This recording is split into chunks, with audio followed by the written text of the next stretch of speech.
नवरात्रि के छठे दिन सिंह पर सवार 4 भुजा वाली माता कात्यायनी के रूप में पूजन किया जाता है। नमस्कार, आप देख रहे हैं विंध्य एक्सप्रेस न्यूज। मिर्जापुर आदिशक्ति जगत जननी मां विंध्यवासिनी की नवरात्र में 9 रूपों की आराधना की जाती है। आदिशक्ति का छठवें दिन सिंह पर सवार 4 भुजा वाली माता कात्यायनी के रूप में पूजन किया जाता है।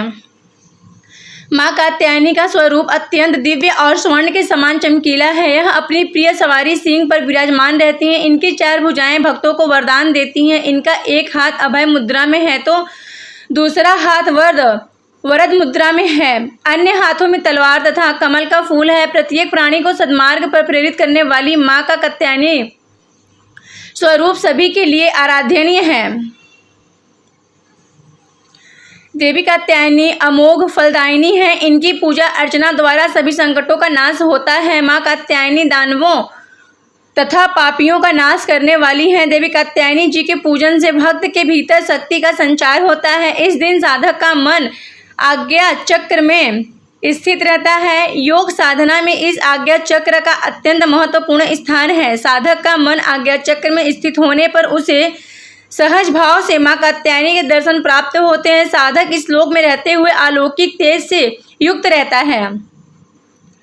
माता कात्यायनी का पूजन दर्शन करने से धर्म, अर्थ, काम व मोक्ष की प्राप्ति के साथ ही भक्त रोग, शोक, संताप से मुक्ति प्राप्त होता है।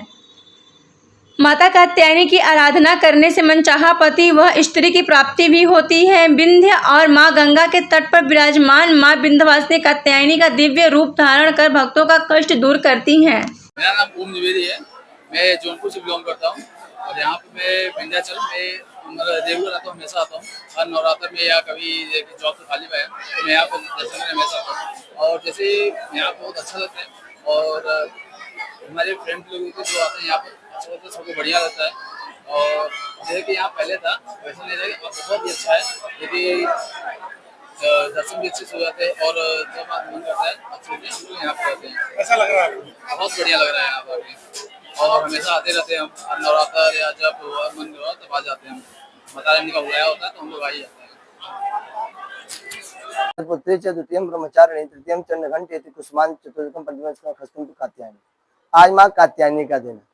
मां कात्यायनी 4 भुजाओं वाली हैं, सिंह पर सवार हैं। एक हाथ में तलवार, एक हाथ में पुष्प, एक में वर मुद्रा, एक हाथ में अभय मुद्रा देकर 4 भुजाओं से सुशोभित है। मां पीला वस्त्र धारण की है, पीला पुष्प पहने हैं। मां का जो स्वरूप है वह जैसे स्वर्ण की चमक हो वैसे चमक है। मां अम्बा पराम्बा जगजननी बड़ी सुंदर स्वरूप वाली हैं। आज के दिन भगवती का पूजन करने वाले के भक्तों के जीवन में वैवाहिक सुख की प्राप्ति होती है। जिन कन्या या पुत्रों का विवाह नहीं हो रहा है, केले का फल, हल्दी की गांठ और हल्दी का तिलक मां को लगाएं, वही प्रसाद रूप में अपने आप को लगावे पावें, अतिशीघ्र उनका विवाह होगा। आज के दिन माई को पीला वस्त्र पहनाना जरूर चाहिए एवं माँ को केले और केसर से दूध से मिश्रित पीला खीर बनाकर माई को चढ़ावें। उसे पान करने वाले गर्भवती स्त्रियां संतान को जन्म पुत्र को देंगी एवं बाझन स्त्रियों को भी संतान की प्राप्ति होती है, इसमें संशय नहीं है। जय मां विंध्यवासिनी। क्या करे जो आ रहे हैं नवरात्र में जो भक्त आ रहे हैं माई के यहाँ, यदि आप गर्भगृह में जाकर अंदर दर्शन नहीं कर पा रहे हैं तो आप माई के ध्वज को देखकर यदि प्रणाम करते हैं, कामना करते हैं, निसंदेह आपकी कामना पूर्ण होंगी। क्योंकि शास्त्रों में और हमारे पुरानिया जो हमारे दादा परदादा आदि थे वो यही कहते थे कि माई 9 दिन नवरात्रि में ध्वज पर रहती है, तो ध्वज दर्शन मात्र से आपकी कामना पूर्ण होगी। वही फल मिलेगा जो माई के विग्रह का दर्शन का फल मिलता है, इसमें तनिक संशय नहीं है। जय माता की, जय मां विंध्यवासिनी।